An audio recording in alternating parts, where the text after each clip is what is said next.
Welcome back to the PI Planning Cooking Show. Shane's wearing the same shirt as last time. Yes, I've been wearing it for a week, and you'll notice the camera is a bit further away. Why is that? Well, if you'd been wearing the same shirt for a week, nobody would want to be near you either. But it's not really true. It's just the same shirt because the Rugby World Cup is still on. Today, in this episode, we're still talking about the INA. Welcome to the PI Planning Cooking Show with Shane Harrison. We're talking about the second part of the INA. Remember I said that I split it up into two pieces. The bit with the system demo, primarily focused on the business and product performance and product change, a little bit of metrics, and the other part is focused on the retro and problem solving. And again, a little bit of the metrics, because some metrics are relevant to that side. So where do we go from here? Well, and another important element of this is often from practical perspectives, because these events take so long, you can actually split them up. I know, I've just lost my SPC by saying that. You can split them up. Personally, I wouldn't change the order, though I've seen people do it and it's really not just much of a problem as I'd expected. But often I do see them separated. So you'll see the part with the demo and the product metrics taking place the day before the problem solving workshop and the retro and the metrics there. Why do we do that? I have a book recommendation for you. There's a book called When by a gentleman called Daniel Pink, and it looks at and really summarizes all the research into how our minds work, what times of day we're good at doing certain things. And the reason I like to do the second part of the INA, the problem solving, the retrospective, especially in the morning, is because that's the time actually where we have the most energy. We're reasonably creative, but we have a lot of energy. Basically, it's within 5 hours of waking up is your peak for the day.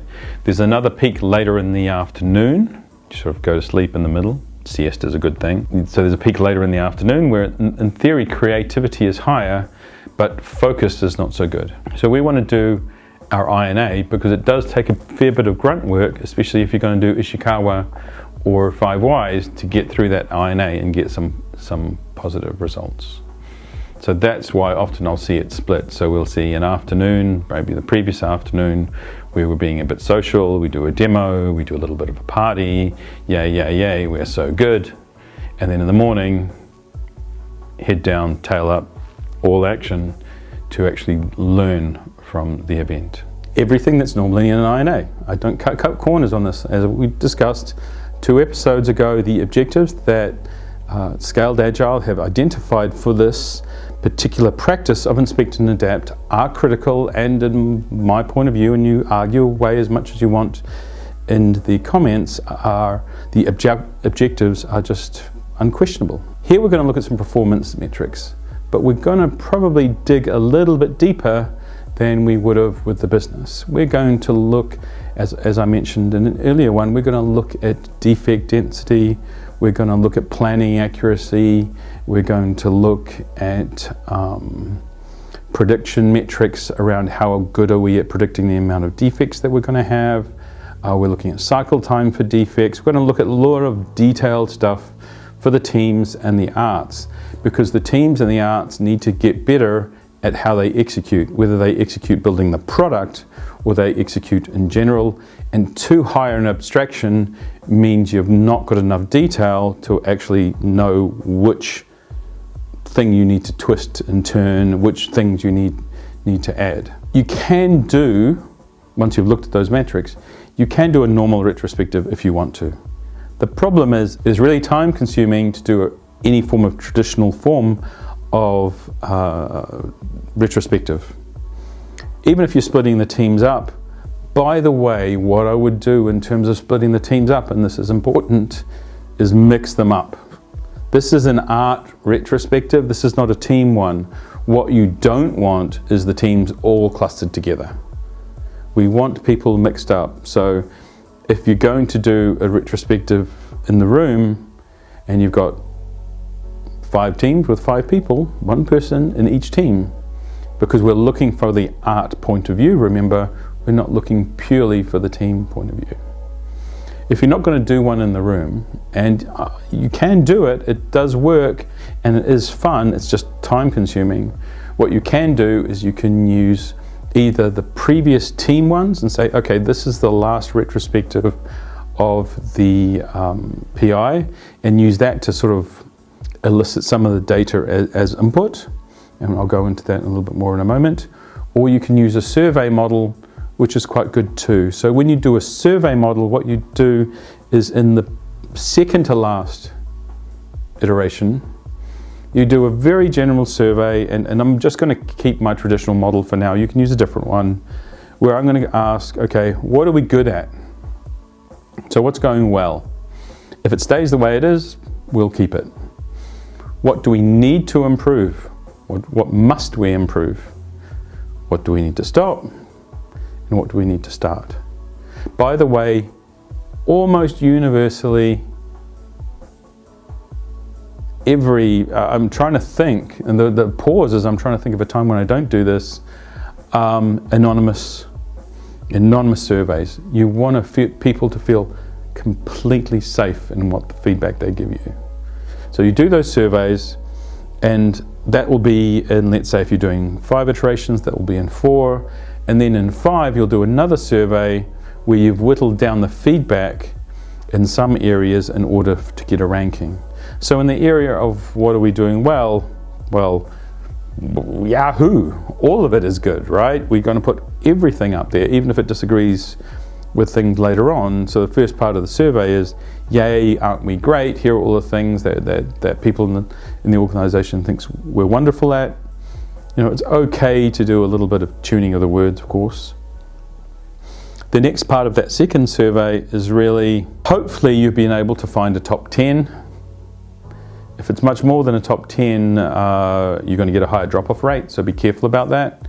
You've got a top 10 and you want people to rank them. So of the things that we must improve, what is your top 5? And to be honest, when you do that, the chances are you're actually going to come up with a top 7 or 8 anyway, because different people will have different opinions. So you get that. And again, you're doing the same thing. What are the 5 things we must stop in order to be more effective? And what are the 5 things that we must start? The reason I go for 5 is that something somebody can look at and go, oh, I can do that in 30 seconds. You can actually send the survey out and say, this survey will take you 2 to 3 minutes to do, and people will do it more or less straight away. I usually ask them, could you do this straight away? Just get it out of the way. And I would send them 2 reminders, but we will go into surveys in another one. Then what you do is you take that information back, and then when you're going into your retrospective, you've got these things on the wall, and then you put the survey result up, and I do print it out and put it on the wall because some of it may go away, and you ask the teams, okay, I want you to individually, not in groups, look at these results, and I often will give them little tags, so like a green or an orange one. I don't use red for some reason, because red is an angry color, I suppose. And I want them to put a tag on the thing, a green one on the things they agree with, and a red one on the things they disagree with in terms of the ranking, or whether it should be there or not. And I focus those on what do we need to improve, what do we need to start primarily. And then we break up into the groups, and each group, let's say you've got 5 groups, will take an item off there. And those items will be based on what the group is most interested in. So we'll break out into the groups, mixed groups from different teams, and they'll have 5 minutes to decide which ones they would like. And as a group, they need to rank the things that they want in the order. So if the first thing they want is not there, hopefully they will get the second one. And if you mix the groups up, you're going to get some variety. And then the people take those items and you move on to the next phase. Here, I want to talk a little bit about the next phase, which is your 5 whys. So each team's got we start with one item that they want to improve. For example, we would start with improve column. The first thing that they should do is a 5 whys. Oh my God, that's not what SAFE's train.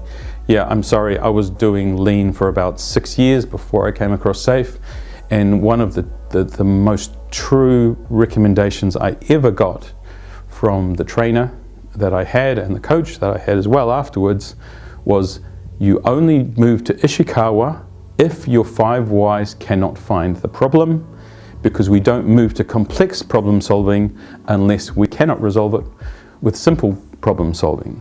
So if our 5 whys can't find the root cause, or our 5 whys is turning up multiple roots, and I mean 3 or 4 or 5, not 1 or 2, then I might move on to an Ishikawa, because an Ishikawa is much, much more complicated. And do not be afraid if you're doing your 5 whys if you have 2 tails. There's more paths that are going on. There is nothing wrong with that. All we care about is, do we find the root cause? Because once we've found it, we're going to solve it. So do the 5 whys first. If any team can't find a root cause with sufficient clarity that they believe, again, we're going back to one of the fundamental principles, that they believe they can come up with a proposal for, then maybe consider putting that one aside and doing an Ishikawa on it later, or doing that now.